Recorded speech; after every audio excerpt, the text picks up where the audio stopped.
Hello, everyone. My name is Edith. I had many hopes and dreams about my marriage to Jeffrey. We met at a work event and instantly hit it off. We dated for 3 years before deciding to get married.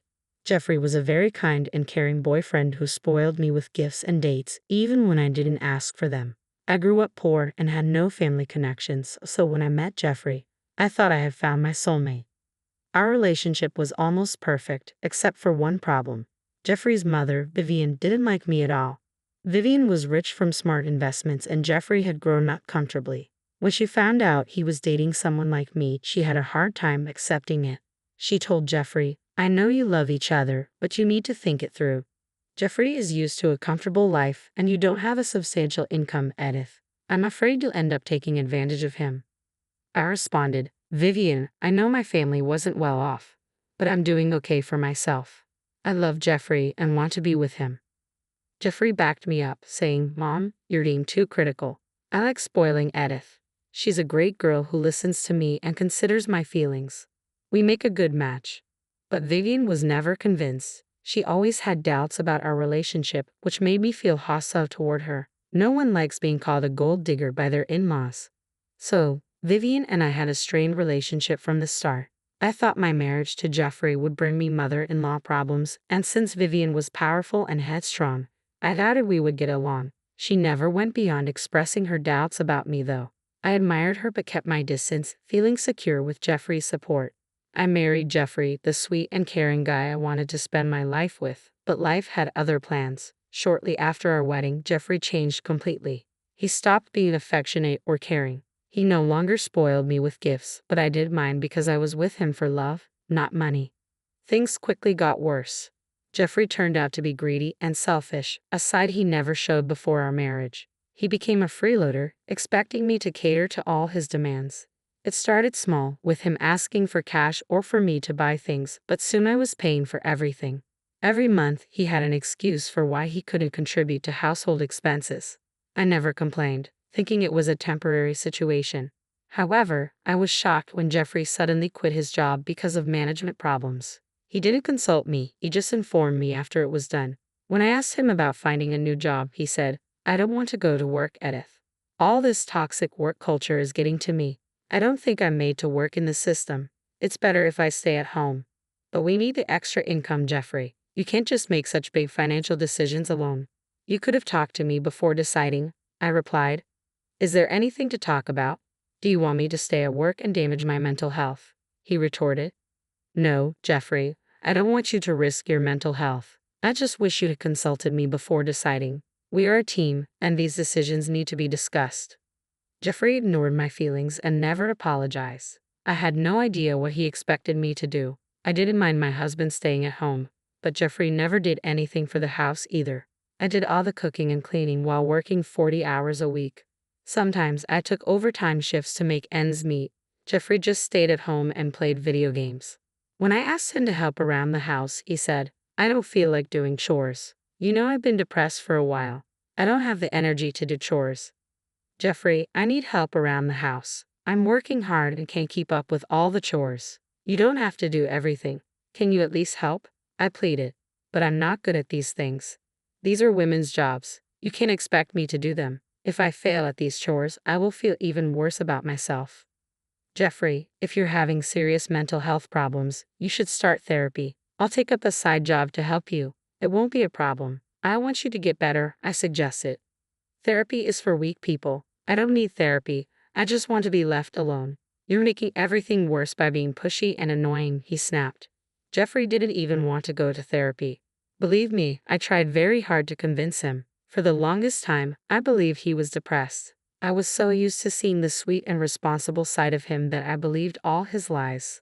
Slowly, I realized that Jeffrey was okay. He had no problem lounging around the house and playing games. He even went out with his friends every week. Meanwhile, I was working like a slave both at home and at work. I had no time for myself. Jeffrey even stopped showing me any affection.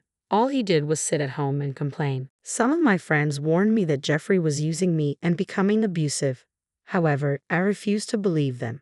I still had full faith in the relationship. Somewhere in my mind, I thought the old Jeffrey was still there. I was wrong. I stayed in this situation for 2 whole years. It was a nightmare for me. One day, I got fed up and said, Jeffrey, we can't go on like this. It's been 2 whole years. You need to either help around the house or get a job. I can't do this anymore. I've already told you multiple times that I'm not in the mental space to work. Why can't you just listen? You have been annoying me a lot, he replied. Jeffrey, I have been patient with you for 2 years. You won't even get help for your problems. How will our situation get better? Will it ever get better? I asked. We are pretty good right now. What is your freaking problem? You're managing just fine without my help, he said dismissively. I have zero savings and don't have any time for myself. I had to work like a dog at both the office and home. I couldn't take it anymore. If you don't get help, Jeffrey, I will leave, I said firmly. Good, then leave, he snapped back. You just said you don't have any savings.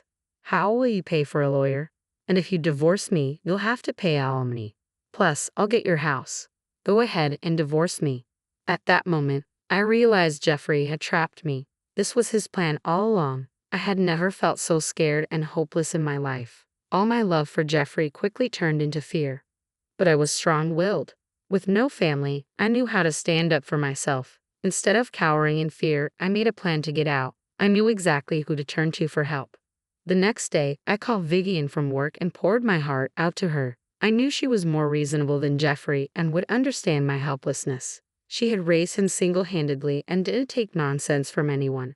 Even though she didn't like me, I hoped she would help. Vivian was furious, but not with me. What the hell, Edith? This is unacceptable. I'm embarrassed by what my son has done. I have no idea how he turned into such a greedy and selfish person. I don't know what to do, I confessed. I don't have anyone nearby. I don't even have a family. You're the only one I can turn to. I'm glad you trusted me enough to tell me, Vivian said. After what my son has done, I'm surprised you don't think badly of me. I have already given you enough reasons to hate me. Don't worry, Edith. I'm on your side. I will do something. Jeffrey has crossed his limits. Thank you so much, Vivian. You have no idea how relieved I am. I felt so alone and stuck after Jeffrey made those threats. Vivian was perfectly capable of handling Jeffrey. Believe it or not, he was actually pretty scared of her. As I said, Vivian didn't take nonsense from anyone and wouldn't shy away from teaching Jeffrey a good lesson. Jeffrey had no idea what was coming for him. I had all my ducks in a row and was just waiting for Vivian to strike. She showed up at our house about 2 weeks after I talked to her. When I came home from work, I saw her sitting in the living room with her luggage. She looked at me and said, "Come here, Edith. We were waiting for you. You must be surprised to see me here." "Yes, it's a pleasant surprise, Vivian. What brings you here?" I asked. "Well, there's been some stuff going on, so I wanted to talk to both of you." "What is it, Mom?" "Tell us immediately," Jeffrey said. "I was thinking about buying a new house," Vivian began. "My old house has become boring, and I don't want to live there anymore. So I was thinking about selling it." "But what will you do with the money? The house is expensive, and you'll get a good deal out of it. I don't think you need that much money right now. You should do something about it," Jeffrey said. "All right, son. I don't need that much money, so I've made a decision. I'll give you the money, Jeffrey. I have enough to get a new place with my savings. You can have the sale proceeds as an early inheritance of sorts." "Mom, are you serious? That is great news. I can't thank you enough. You've made the right decision," Jeffrey said, overjoyed. "Don't get so carried away, Jeffrey. I have one condition that you must agree to before I give you the money. I want you to divorce Edith. You know I never liked her, so I don't want her benefiting from your money. If you agree to divorce her, the money will be yours. If you don't divorce her, I will keep the money and do as I please." "Wait, that's all you want? You want me to divorce Edith?" "Yes, I even brought the papers with me. If you sign them, we can go for a mutual divorce. The entire process will be simple. I'll hand you the money once everything is finalized." Hearing this, Jeffrey's eyes lit up. He made no secret of the fact the offer was pretty tempting for Jeffrey. To be honest, I had no idea where Vivian was going with this. However, if he did divorce me, I would be free from being trapped with Jeffrey. So, I kept a solemn face and said, "Jeffrey, you can't possibly divorce me for money. Who even does that? Vivian, I know you don't like me, but offering him a bribe is going too far." "Don't talk to my mom like this," Jeffrey shot back. "You've been a neglectful wife, and I hate being with you anyway. Since Mom has gone through the trouble of getting everything ready, I won't disappoint her. I will sign the papers today. Seriously, Jeffrey, you would divorce me for your mother's money? Look, you've been wanting out of this marriage anyway, and I don't want to be with someone my mom doesn't like. So let's just make it easier for each other and get divorced. If that's your decision, I have nothing to say.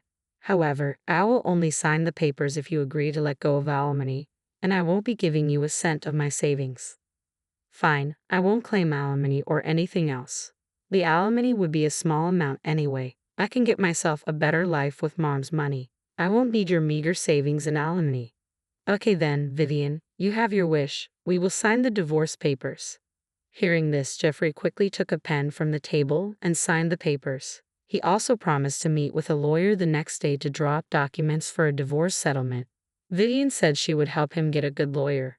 Jeffrey, looking very happy, went off to the master bedroom to call his friends. Meanwhile, Vivian sat there with a smile on her face. She walked up to me and said, "So, my stupid son divorced you and accepted my little bribe.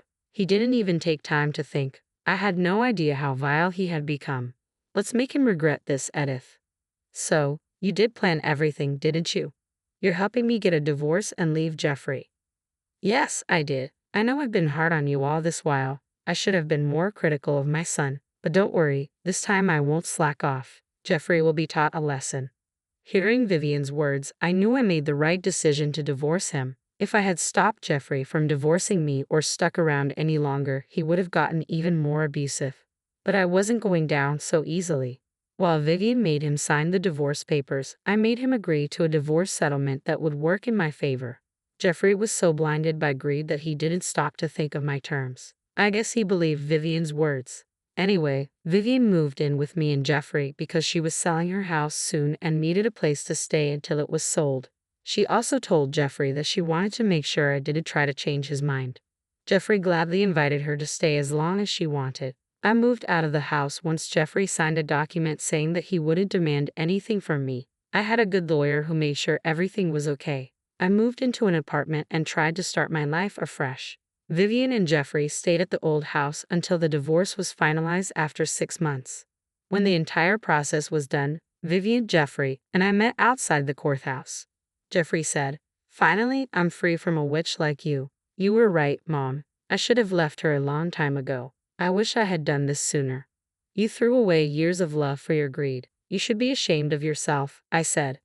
"Don't be dramatic, Edith. Anyone would do this for good money. You'll understand once I start living a better life than yours." "Mom, since my divorce has been finalized, when will you transfer the money? I need to pay the lawyers and start living a new life." "Well," Vivian said, "I changed my mind. I'm not giving you the money. I have other plans for it." "What? Mom, what happened so suddenly? Why are you changing your mind?" "Probably because I got what I wanted, and so did Edith. I'm well aware of the fact that you had been financially abusing Edith.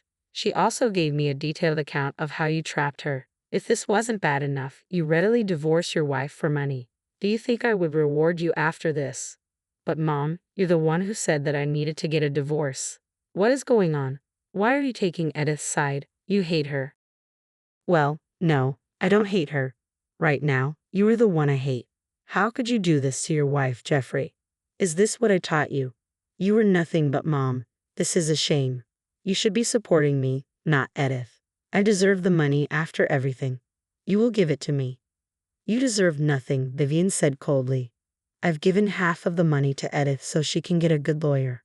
The other half I spent on buying the house you live in right now.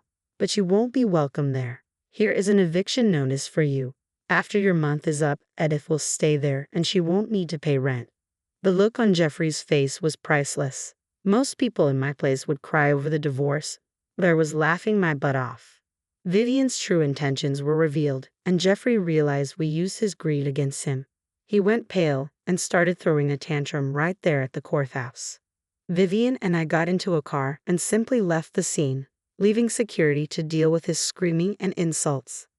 I went back to my rented apartment, and even Vivian came to stay with me. Jeffrey was becoming unhinged, so I didn't want her in the house as long as he was there. Jeffrey tried to call us both, but we ignored his calls. He also sent us some colorful texts filled with threats and insults, which we saved just in case we needed a restraining order. As the days passed, Jeffrey's madness didn't escalate. Instead, his stance changed completely. He was now begging and pleading with me and Vivian. Honestly, it was hilarious. Gone were his threats and insults. Now all he did was apologize and ask for help. Jeffrey had hired an expensive lawyer because Vivian had promised to pay for one. That was a trap, so Jeffrey was stuck with a huge bill for his lawyer, who was getting restless and hinting at taking legal action against him. Jeffrey had to beg people for help because neither Vivian nor I gave him any money. He had a roof over his head, but he knew it wasn't for long.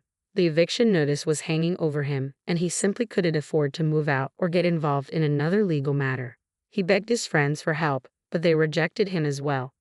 I guess that taught him a good lesson. His texts soon became desperate, but we didn't reply. One night, Vivian told him to get a job and get out. She also informed him that he was being disowned for his horrible behavior towards me.